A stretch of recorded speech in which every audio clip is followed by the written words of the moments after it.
I think we are now on the verge of a constitutional crisis kapag tuluyan nilang i-snub yung ating imbitasyon. Wala na mangyari. Wala na respetuhan ito sa isang kapwa kung equal branch of government. So, Madam Chair, I would like to move that we issue a subpoena to these government officials to require their presence in the next hearing. Hello mga kadonatics! Second session ng Senate hearing sa pag-aresto ni Tatay Digong. Alam nyo ba, ngayong araw, dumating si Senator Bato de la Rosa at Senator Bongo. Pero may bad news mga kadonatics. Wala ni isang umattend sa mga resource person nila. Yung mga nag-aresto, yung responsible sa pag-aresto kay Tatay Digong. Anong ginawa ni Senator de la Rosa? Pinasapina ang lahat. Nako. Pinasapina. So next hearing mga kadonatics, malalaman na talaga natin, masabon talaga ni Senator Bongo at Senator De La Rosa itong mga baklang PNP personnel natin at DOJ. Mukhang nalaman nila mga kadonatics ahead of time na dadalo si Senator Bato at si Bongo. Kaya hindi umattend sila. Nabahag ang buntot. Akala ko ba matatapang tong mga to? During sa pag-aresto kay Tatay Digong, ang tatapang na mga jutang butchino, no? Ay, nako. Ngayon, empty chairs ang meron sila. May constitutional crisis. Ipasok na sila kasi walang respeto. Law enforcer pa naman sila. Oh no. Panoorin natin ang video mga kadonatics. What we have right now in front of us are empty chairs. Itong ginawa ng mga opisyalis from the executive branch of government is a total snub to as far as we're concerned. And ito'y tahasang pagbaliwala sa doktrina ng checks and balances ng ating gobyerno.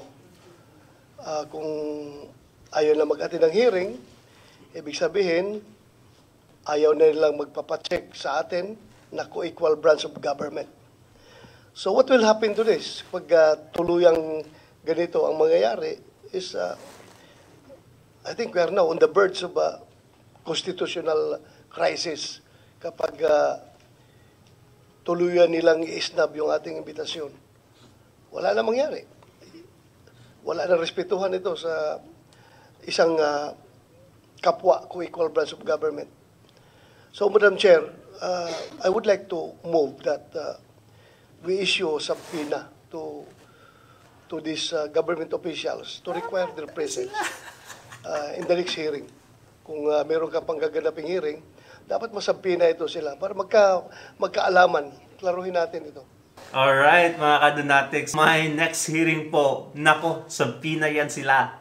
Ngayon, the same thing will happen. Hindi sila attend. Ika-contempt yan sila, ikukulong. Nako naman. Kaya, ayon, sige.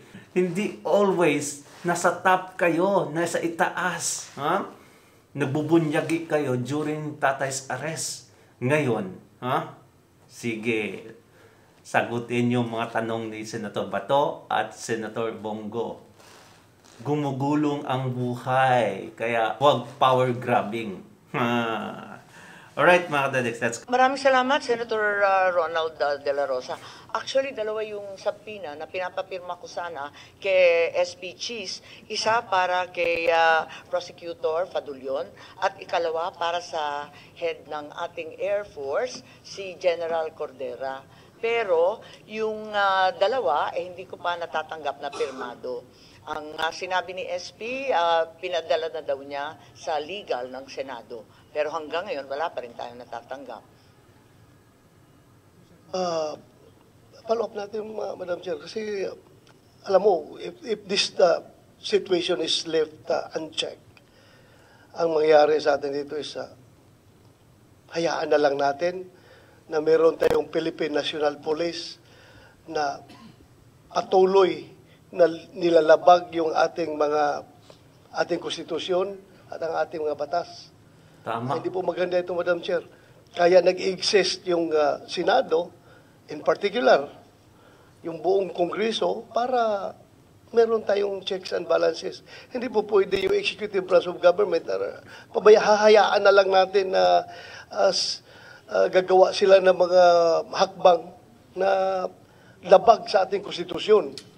So we are here to check them. So, kung hindi sila magpapacheck, stop sila ng stop sa atin, then magkakaroon tayo ng constitutional crisis nito, Madam Chair. Thank you, Mr. Ayon po ako sa inyo at talagang hindi tama itong pangkalahatang sinasabi. Lahat na lang executive privilege, lahat na lang sub judice. Alam naman natin, hindi naman tayo lihis at alam naman natin na napaklaro ng Neri versus Senate, yung Ermita case, kaliwaliwanag na kinakailangan na talagang malapit sa Pangulo, ang impormasyon hindi makukuha sa iba, hindi naman ito magiging panganib para sa lipunan, kaya't paano po ito naging executive privilege, alam na po natin yan, at hindi naman tayo nakikialam doon sa bagay-bagay na sinaloob ng mga kaso at asunto sa Korte Suprema. Kaya ang palagay ko, dadami po ang sampina na hihilingin natin sa ating Senate President. Marami na po kasi kung dadalawa lang yung na-absent dati, pagkarami-raming absent, nakikita natin tayo-tayo lang ang narito. Kaya nalulungkot po kami. At ngayon, tawagan naman natin si Senator Bongo. Wait, natatandaan nyo, last hearing, tanong na parang confidential talaga na alam nila, machuchugi sila, mache-checkmate sila sa sagot nila. Anong ginagawa nila? Executive privilege. They remain silent. Grabe. Ngayon, hindi sila umattend dahil executive privilege. Grabe talaga mga utak ng law enforcers natin, mga katunatics. Iba. Ngayon lang to nangyari. Sa panahon ni BBM, nagkagulo-gulo. Wala pa ngang nagawa. Ginulo pa ang bansa. That's a bar. Let's go. Magandang umaga po, Madam Chair, Senator Bato de la Rosa, and to the resource persons present in this meeting. Parang wala namang resource persons present dyan. Si Attorney Medina lang po, yung dating resource natin, at narito rin yung dalawang abogado ng SEC. Yun lang po. Napakalungkot naman po. Malungkot yung Pilipino, malungkot rin yung hearing natin. Sa nakaraang pagdinig ng committee ito, marami tayong naisiwalat na maaring pagkakamali o paglabag sa batas, due process at karapatang pantao na isinagawang pag-aresto kay dating Pangulong Rodrigo Duterte. The preliminary report of the chairperson underscored a crucial point. The Philippine government was under no legal obligation to arrest the former president and surrender him to an international court. It was revealed that what was received was merely a diffusion notice which was unverified and unapproved by the International Criminal Police Organization, Interpol Secretariat. The government has repeatedly stated that the International Criminal Court has no jurisdiction in our country.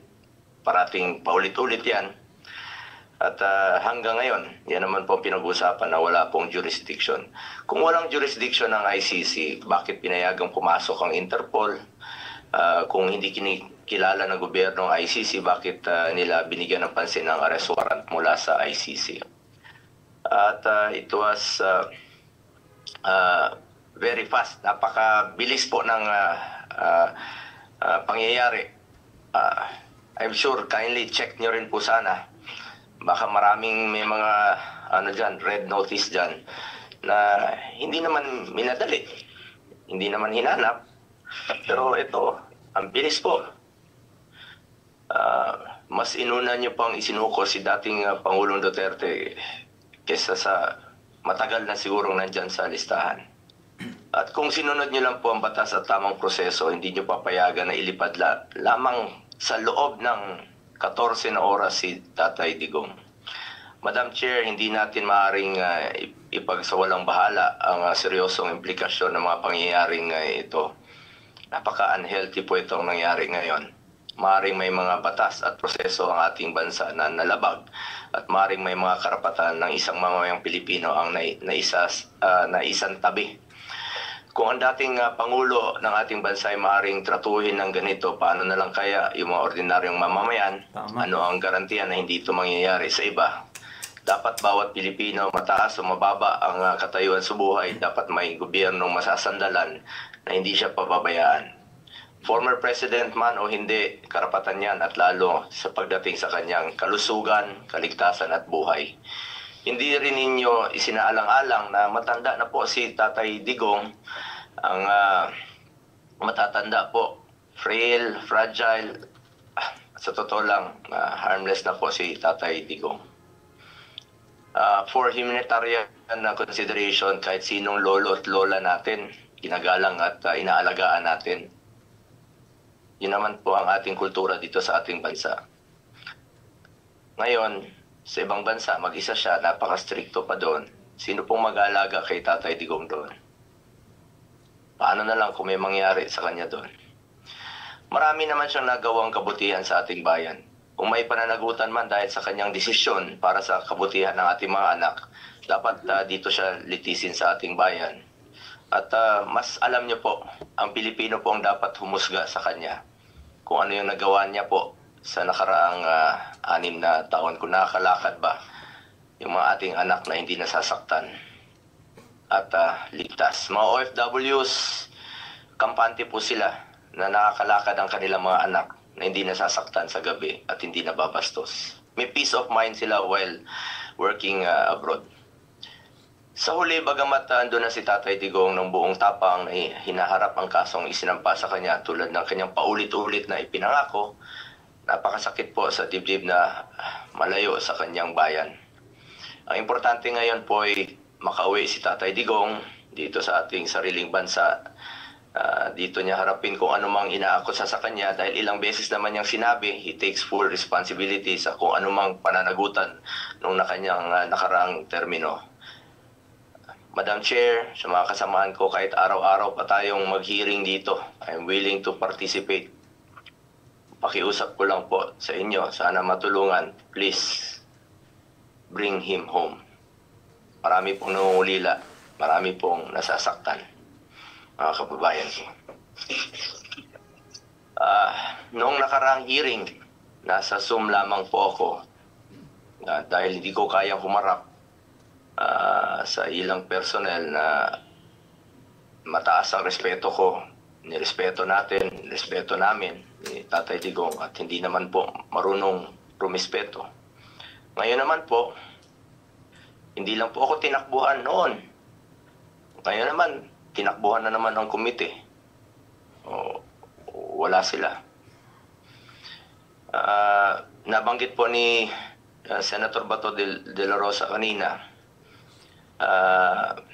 respeto naman natin na nag-invoke po ang hila ng executive privilege, may mga excuses. Pero bakit ganon hindi pantay? Kung ang ordinaryong mga vlogger, police, local officials, pinapatawag kung ayaw pumunta, nako-contempt. Tama. Parang hindi naman po yata patas. As I have said before, March 11 is indeed the saddest day in our recent history. But the saddest part is, after 23 days, mukhang hindi pa rin natatapos ang lungkot na nararamdaman ng taong bayan na naulila dahil sa nawalan sila ng taong itinuring nating tatay. At hanggang ngayon, hindi pa rin nakakauwi si Tatay Digong, hindi pa rin ninyo nabibigyan ng klarong eksplanasyon kung bakit kailangan humantong sa sitwasyon na ganito. Pagkatapos nyong ilang beses sabihin na walang jurisdiction, bakit po isinuko? Meron naman tayong working judicial system, panagutin sa ating sariling korte. Pero nangyari pa rin ang hindi dapat mangyari. Nakakalungkot po. For the sake of our country, sana hindi na po maulit ang nangyari. Dahil ang pangyayaring ito hindi lamang tungkol sa isang tao. Ito po'y tungkol sa respeto sa ating batas, sa ating soberanya. at sa dignidad ng bawat Pilipino. Maraming salamat po, Madam Chair, at sa mga kababayan nating nakikinig. Maraming salamat, Senator Bongo, at talagang lahat kami ay nalulungkot. At wala tayong testigo na sumipot, nakakayamot naman talaga. At gusto ko nga sana, nung una, na magpadala ng subpoena para kay Prosecutor Fadulion ng DOJ at saka doon sa Air Force natin, si General Cordura, dahil nga doon sa Villamor. Subalit, sa kabila ng sinasabi ng Senate President na pinapatawag niya ang legal, wala pa rin yung subpoena na pirmado. Ngayon, sa araw na ito, palibasa nga hindi nagsiputan, halos lahat ng mga opisyal, mapipilitan tayo pa-subpoena na naman, pero kinakailangan natin ang pirma ni Senate President. Alright mga kadonatics, tama talaga yung sinabi ni Bongo. Pag ordinary citizen ka lang, or policeman, makakontempt ka pag hindi ka a-attend sa meeting. Pero ito, nako, grabe. Power tripping talaga mga kadonatics. Tingnan nyo, lahat talaga sila ha. I believe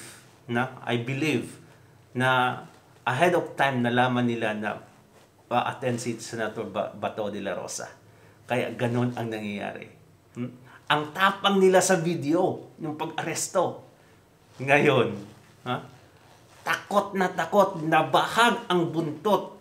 Ayaw sigurong makita si Senator de la Rosa na magagalit kasi matapang talaga yan si de la Rosa. Grabe ang tapang yan. Kaya, sige, next time, huwag kayong ma-attend. Subpoena kayo for the next Senate hearing. Hanggang dito lang mga kadonatics. Maraming salamat. Bye-bye.